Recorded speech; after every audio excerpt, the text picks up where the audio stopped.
J'ai créé l'université de Bobo, pour laquelle personne n'était d'accord avec moi. Je ne vais pas vous citer ceux qui étaient contre, mais il y en avait beaucoup. J'ai créé l'école normale supérieure de Koudougou, ça c'est pareil, et qui est devenu l'université, qui a donné l'université de Koudougou actuellement. Et je me souviens bien que l'ambassadeur de France est venu me voir au bureau pour dire que le Burkina n'a pas besoin d'une deuxième université à Bobo. Je lui ai demandé si en France il n'y avait qu'une seule université. Et je lui ai dit de quitter mon bureau. Je l'ai dit, ça a été une crise. Je lui ai dit de quitter mon bureau et quand il va changer de vision, il revient. Un an après, il est revenu me proposer des financements pour l'université de Bobo. Les experts de la Banque mondiale du FMI, c'est pareil, ils étaient contre l'université de Bobo-Dioulasso. Eux aussi, et ça a été une vraie bagarre. Et quand ils sont venus me voir, on a discuté, ils ont dit non, eux, ils sont prêts à financer donner des financements à l'université de Ouaga, mais ce n'est pas la peine de créer une université. Je leur ai dit de quitter mon bureau parce que moi, j'ai déjà fixé la rentrée à Bobo-Dioulasso. L'une des faiblesses des pays africains, c'est de n'avoir pas compris qu'on doit commencer par l'éducation.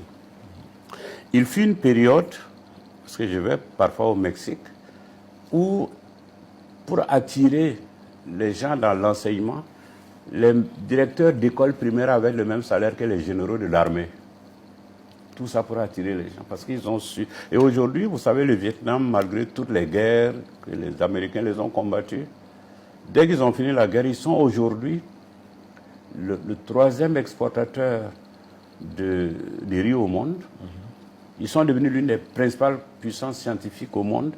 Tout ça, c'est dû à l'éducation.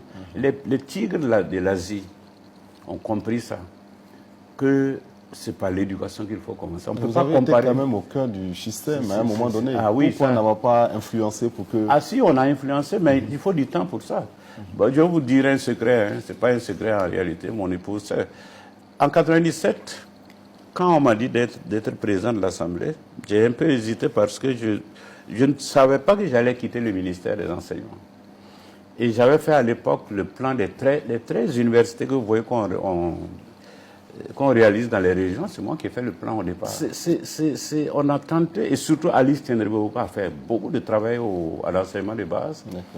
Et la loi d'orientation de l'éducation est née de deux choses. Première chose, nous avons découvert, moi je ne le savais pas, mais elle le savait puisqu'elle m'a eu au bac.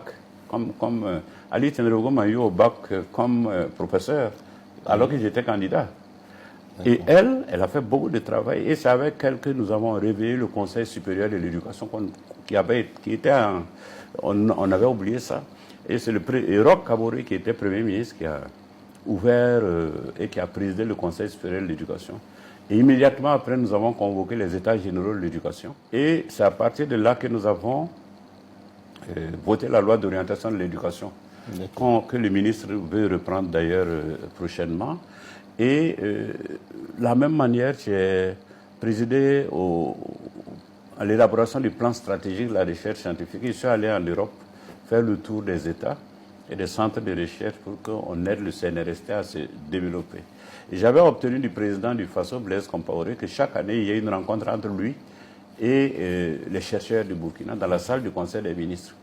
Et non, je crois que nous avons fait quelque chose, mais le temps ne nous a pas permis. Parlant à présent de votre